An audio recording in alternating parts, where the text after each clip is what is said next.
Hello, bachcho. Let's read this question. So this question says, a parallel plate capacitor is charged by connecting it to a battery. Now the distance between the plates of the capacitor is increased.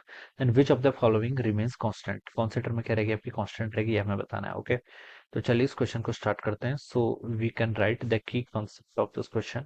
इस question का बच्चों की concept आपको क्या लिख सकते हैं. आपको बच्चों यहाँ पर बताना है कि कौन सी क्वांटिटी आपकी कांस्टेंट ही रहेगी. ठीक है, तो ये कैपेसिटर लिख लीजिए इस क्वेश्चन का की कॉन्सेप्ट. ठीक है, कैपेसिटर लिख लेते हैं. ओके, अब देखिए बच्चों क्वेश्चन में बोला गया कि ये parallel plate capacitor charge by connecting it to battery. एक आपका पैरेलल प्लेट कैपेसिटर है, आपने क्या कर रखा है उसको एक बैटरी से कनेक्ट कर रखा है. ठीक है, नाउ द डिस्टेंस बिट एक बैटरी से कनेक्ट कर लिया. ठीक है, ये आपकी एक बैटरी है, मान लीजिए एक किसी एक्सटर्नल बैटरी से ऐसे कनेक्ट कर लिया. ऑलराइट, बैटरी से आपने क्या कर लिया उसका से कनेक्ट कर रखा है.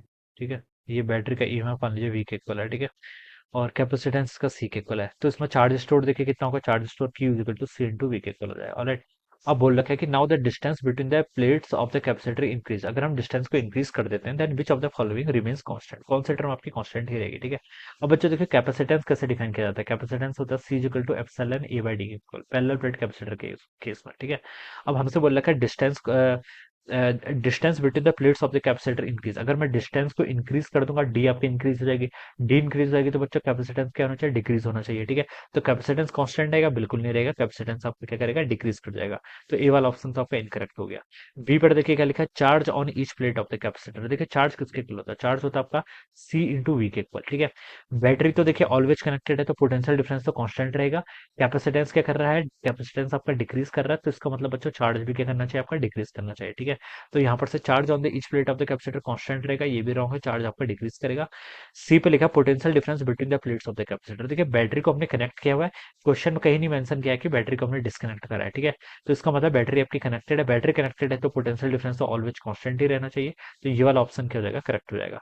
डी पे लिखा है energy stored in the capacitor. Energy stored पर क्या फर्क पड़ेगा. ठीक है, तो देखिए बच्चों एनर्जी स्टोर्ड का दो फार्मूला होता है, कोई भी फार्मूला यूज कर लीजिए. ई इक्वल टू देखिए हाफ सी वी स्क्वायर, ये फार्मूला यूज कर लेते हैं क्योंकि जहां पर क्वेश्चन में वी कांस्टेंट है तो आप इस फार्मूला का यूज करिए. वी कांस्टेंट है तो वी का स्क्वायर कांस्टेंट.